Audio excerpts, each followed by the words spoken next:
Hi team, Mike, Old Fellas Travels, and welcome to Nullagine. So this won't be a typical prospecting video like I've been making. It's basically a wrap-up video, so at the end of the video we'll have a look at how well I've done in Nullagine.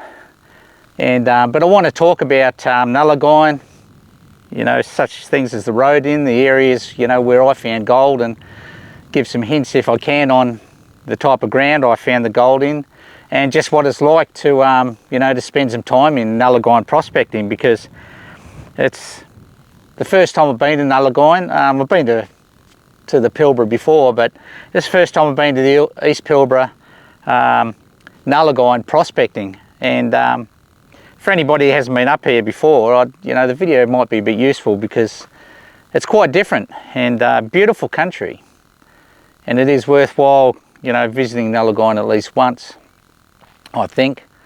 Will I be back? Well, I'm not sure. I'd like to, you know, look at other parts of the Pilbara next year when the weather conditions are right. But for now, let's have a look at what it's been like to spend a bit of time prospecting in the East Pilbara, which is pretty much one of the largest shires, I believe, in Australia, and possibly even the Southern Hemisphere. So let's get a cracking and get the show on the road. It won't be a long video, but I hope it's going to be helpful to you as a wrap-up video for the end of the Nullagine prospecting trip. So I suppose it's a pretty typical little outback town.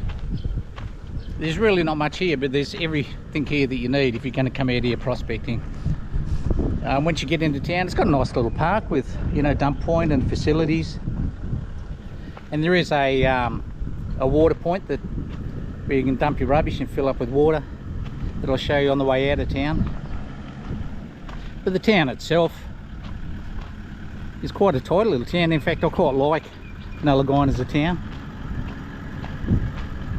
It's often quite busy here. You can get fuel here at the common store, at the general store, but down the end of the road there's also a diesel only self-service fuel point.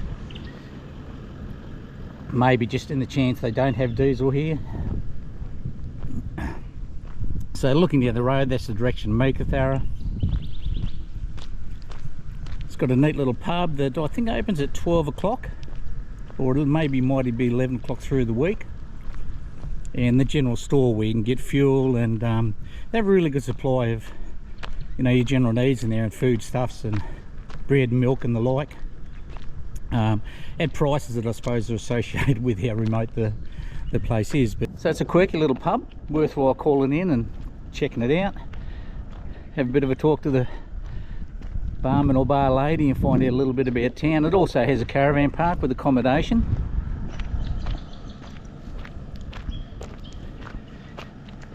And it's pretty much Nullagine. There is a little bit to see around Nullagine. And there's an information board here that gives you, you know, a bit of a rundown on what the place is all about. So Nullagine was typically a gold rush town. You know, was typically a gold rush town. 1364 kilometres from Perth, and basically gold was struck here in 1886. And the population increased sharply, you know, between 1895 and 1914.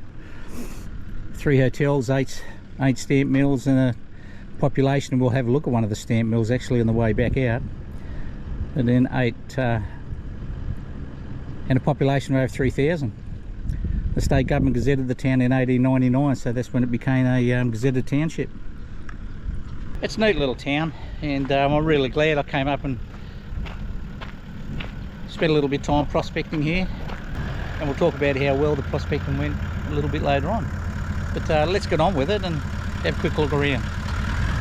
So heading out of town, I suppose 800 metres out of town, there's a road, I've forgotten what it's called, Skull Springs Road, which is also indicated as a turn off to Mosquito Creek. But you'll see that I mean, it's a really well supported little town for prospecting from, albeit, you know, very remote, and it's still quite a drive into town to get your victuals if you need to. But you can see the water point's very good. got plenty of bins for recyclable and general waste. It's got a great water point, really good pressure, takes you no time to fill up with your water. And these bins are emptied really regularly too. So the 3 times we've been in to bring rubbish in and maybe just grab a couple of cartons of beer, the bins have always been empty. So they keep them empty. I've never seen an overflow in these bins. It's always clean and tidy here, and a really good supply of water. And having said that, talking about beer at the pub, it's not anywhere near as expensive as what I expected it to be, being so remote. And it's not really much different than what you'll pay for beer in Leonora or Newman, actually. So that's a good thing, because you don't want to be having to drive to Newman just to buy beer. So that's the water point.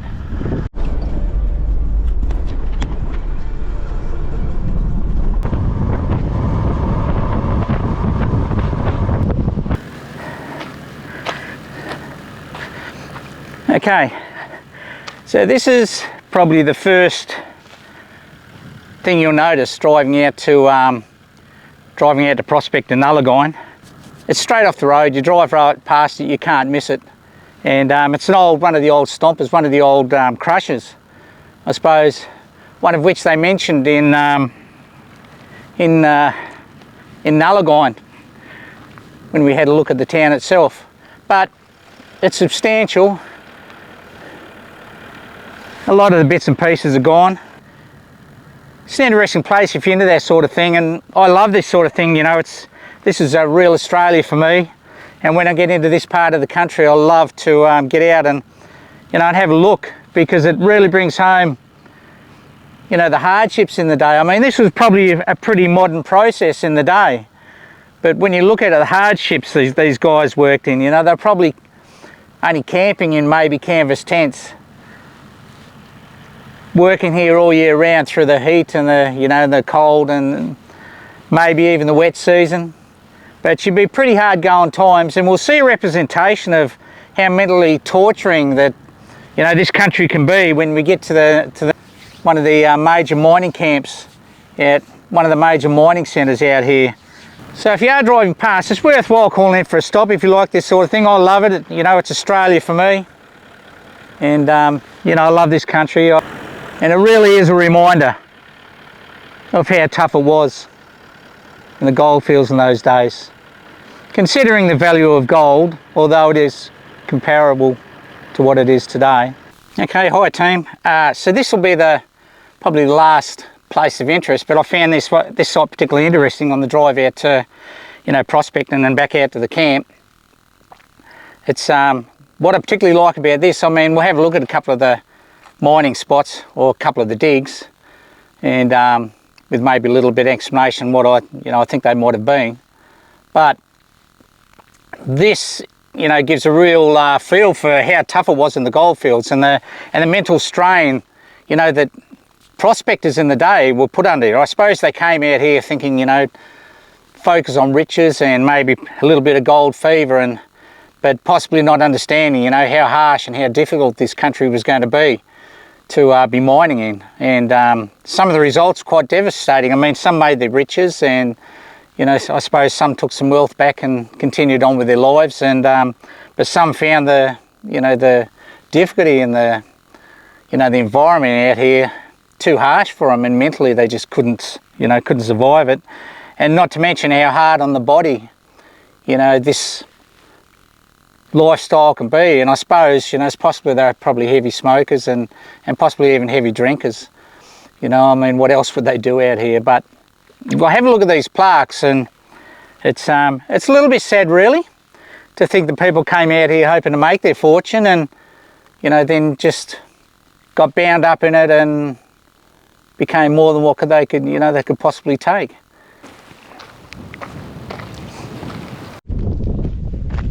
Yeah, so what it does say here, it says, you know, these plaques have been placed by volunteers from the Outback Grave Markers, which has a website, www.outbackgraves.org. Please treat with respect and see stories on their website. So, you know, in memory of those who died. Mosquito Creek since 1900. So John Sullivan, miner, age 40, died of disease, you know, heart and lungs. 8th of the 9th, 1900. Wilfred Jackson, telegraphist and accountant, age 49. Died 13th of the 1st, 1903, suicide by hanging. Donald McKinnon, miner, age 70. Died suicide by dynamite at the age of 70, wow. Walter Cecil, Churnley miner, age 47. Died on the 21st of the 4th, 1905 of a heart disease. William D. Smith, age 50. Died on the 18th of the 10th, 1905 from hard living. I imagine it would be hard living out here. What that really means, I don't know. Luigi Ruggerini, hope I pronounced that right, age 32. Died 8th of the 1st, 1907. No explanation on how he died. James Henry Wheeler, prospector, age 55. Died 13th, 2nd, 1909 of natural causes. So you can see, you know, like, tough going. We've got it pretty easy these days, that's for sure. You know, there's a few points of interest, and this one I found particularly interesting. And I'm not quite, I'm only making an assumption here, but it doesn't actually look like a, like they're actually mining. Although they could have been, but at whatever stage, it looks like they've made it into maybe a bit of a cold store or a storage area, whether that be for explosives or, you know, food storage. But if we have a look, let me just walk up here. Hopefully there's no Joe Blakes waiting around. But you can see that in there, you know, it's not really, it looks more like an area where you would have stored something. They could have possibly been looking for gold, but, you know, seems odd to me, although I have no information on this whatsoever, so I'm just making a pure assumption there. But it could have just been looking for, you know, the start of a vein or some colour in the ore they were digging out. So you can see here at this other shaft, it's a completely different type of shaft. What they've done is, you know, they've actually cut down in through the hill, and it actually looks like on the side here that it looks like they sprayed it with concrete. You see down here big chunks falling off of the wall. It could be sprayed concrete, hard to say, but you can see there's another shaft down here that goes quite a ways down. So they've come in fairly level and then poked their way right down. And as you can see, once again, no bracing whatsoever. So whether they pulled any gold out of it or not, I don't know. You know, this is the sort of materials that, you know, they're looking at. I mean, you can see there's quartz through here, bits of quartz. You know, there's a run of quartz down through there and pokes all the way to the surface. But not a great deal of history on the actual shafts here, so there's not much I can say. I'll have another look, but I had a quick look and I didn't see anything that particularly stuck out. Hey team, so I said I was going to wrap this video up with a little bit of a chat about, you know, where I started finding a bit of gold and my mindset, you know, what I started thinking about and where I might look for more gold when I was out looking for a new spot. So I suppose it's kind of worked for me, because, you know, I was finding a bit of gold in the spots that I thought there might be a bit of gold. Now, there's been a lot of talk, there's been talk, you know, speaking to people who've been coming here, you know, for a few years, that it's getting hammered and the patches are going, and there's not as much gold here as what there used to be. Well, excuse me. Well, you know, that might be the case, and none of us found any patches, but we did find remnants of what might have been a patch. So there's still gold here, but it didn't meet my expectations. so to speak, because I heard all these stories about, you know, bigger gold and gold anywhere, or gold everywhere. But talking to people this year, a lot of people said that last year it was, you know, it was a very good year for most of them, and they did quite well. And two people I've spoken to that have, you know, done returns back here have said that at the very start of the season, when, you know, the weather was at its coolest, it was like a holiday resort. They were saying there was, you know, it'd be nothing to see 20 caravans, you know, in an area and things like that. So it's possible it's been hammered a little bit more. But if we have a look, now this is fairly typical here too. You're going to see there's a lot of burnt spinifex, and that tends to happen, I think, from what I understand. It's nothing that we've done, but you know, some groups or some individuals, if they find a few bit of gold and they think they might be onto a bit of a patch, they'll burn the spinifex. But anyway, you'll see this ground here now. I struggled a bit with trying to work out the ground, you know, and where I first started finding gold was typically where I never would have thought I would have found gold. It's quite a change coming from the areas like such as Laverton, Leinster, Leonora. You know, you can get it. There's some idiosyncrasies there that will pretty much give you some idea about the likelihood of gold being there. But I found that very difficult here. I suppose it's kind of the same, but it's different, if you know what I mean, into the East Pilbara going up.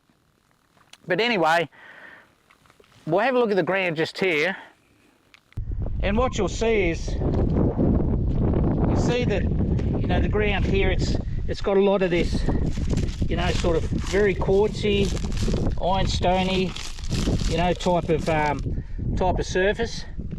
And I found typically that when I found gold in that sort of ground, and you'll see there's some flat areas. I mean, this is quite a breakaway area, and I found quite a bit of gold here, but you'll find that there's flat areas, and they'll have much more substantial than this, but they have these big dirty quartz outbreaks, you know, with a mixture of dirt and ironstones and that through them. And some of them will be quite substantial, and you see somebody's actually, you know, there's been a dig here. And typically when you see these and this sort of ground, what I've found is if you work around this ground, that's generally where I found a few pieces of gold. Now, a good reflection of this is that we can see over here that these guys have actually found a bit of a patch. You know, there's a dig there, there's another dig there, there's another dig over there, and there's a string of digs right along here. And I suspect that's probably why they burnt the spinifex. So they found a bit of gold here, and if you look around, you'll see these quartz type outbreaks, and some of them are much more, some of them are much larger than that. That's just a typical example. But when you come across a bit of flat ground, what I found is surrounded by spinifex and big open patches from the spinifex. If you see these, that's tend to be where I'll start prospecting on the flatter pieces of ground, which tend to be over the other side from here. But the other area that I found, and people have made the comment that you'll just find gold anywhere, just walk it, but I haven't found that be the case. So the other area that I have found gold is in these breakaways, and you can see there's been quite a bit of walking here, and you can see here there's a dig there, so gold. And this is where I found my first lot of gold, and it's fairly shallow stuff, similar sort of, you know, rocks, except there's a lot more quartz, like quartz in it. And what you find is underneath it is this almost like a concrete powder. You know, this, it's just like a concrete powder. And you find, you know, you dig down, it's very soft, very easy to dig, and it's really quite shallow. And generally you get down the concrete powder and it's just like concrete. And you get down into that, and it generally is laying on this sort of surface, and this is the hard, you know, part of that. And you can actually see the quartz embedded in here, you know. So obviously this is eroded away, and it must hold, the quartz must be holding some gold in there. But these breakaways, you can see this is fairly typical. This is not as high as some of them. This second area where I found gold, and mostly it was, you know, in these runs where you've got this concrete powder covered in quartz sort of, you know, compound, and that runs down, and some of the, you know, some of them are quite large. and generally you might find a bit of gold in here. And these they run for quite a direction, and we've actually mapped a gold direction that comes through these from the locations. You know, we found gold between the four of us. And generally what you will find, if there's been gold found in that grey area, you'll generally find gold up on the top of the ridges that surround these breakaways. And you'll notice that the ridges, you know, will also have these quartz outbreaks, these which have been burnt, but really dirty quartz, ironstony sort of, you know, quartz outbreaks. And I actually did come up here and I found 2 pieces of gold, just with a run over the patch that these guys have had. So they didn't get it all. That's about it for that's about the wrap for this trip, guys, and I hope that's given you some information, you know, about the about where you might prospect if you've never been to the Nullagine before. I suppose the other point to make is, if you happen to see a plume of smoke in the distance and you do go and find an area that's been burnt, give it a couple of days to cool down and then go and hit that area, because the only time they ever burn an area is where they found a bit of gold and they think there's going to be more.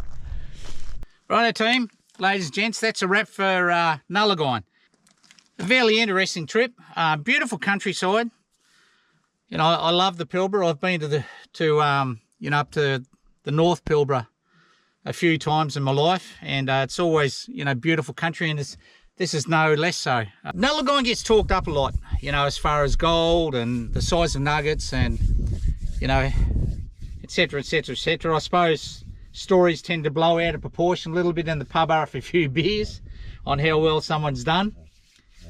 But typically they've been saying, when you talk to people, they've been saying this year it's is a little bit different to previous years. So it's possible it has been whacked a bit and a little bit hammered, but there's still gold here. And I think I prospected for 16 days all up. So I think it was about 16 days I prospected for. So let's have a look and see how I went. I can't remember the exact last figure because I had a couple of bits of gold yesterday. But let's have a look. All right, so let's put the gold on. I found a couple of nice pieces, but let's put the gold on. It's a zeroed, yep, we're on all zeros. There's hardly any wind. Whoop, one nearly got away. A couple of really prickly bits there too. And that was quite a nice little bit of gold as well, was that one there. So we didn't do too bad, or I didn't do too bad. And yeah, so I've come up with a total of 17.76. Probably about 17.5, 7.17 by the time it's all clean. But that's not too bad for, I think it was 16 days I prospected for. So what's that, 17, just a tad over a gram a day, which is under quota. My average daily quota is 2 grams a day. But like I said, the gold was hard to find. You know, there was quite a bit of walking to be done and quite a few locations went to. But it's not over. That's Nullagine. Tick that box off. Been here, done that. Really enjoyed the time here. Found a bit of gold, which is better than finding nothing. So I hope you enjoy this little Nullagine series. It was an interesting trip, and I hope, you know, there's some pointers that I might have given you along the way. For anybody that's planning on an Nullagine trip. I hope you enjoy the video. Remember, if you're not subscribed and you are enjoying it, subscribe, because I've still got about 75% of people watching my videos aren't subscribed, which surprises me a little bit. But subscribe, and even if you're not subscribed and you like the video, give it a like. Cheers team, take it easy, look after yourselves, be humble and kind to your family, don't drink too much, and look forward to the next video.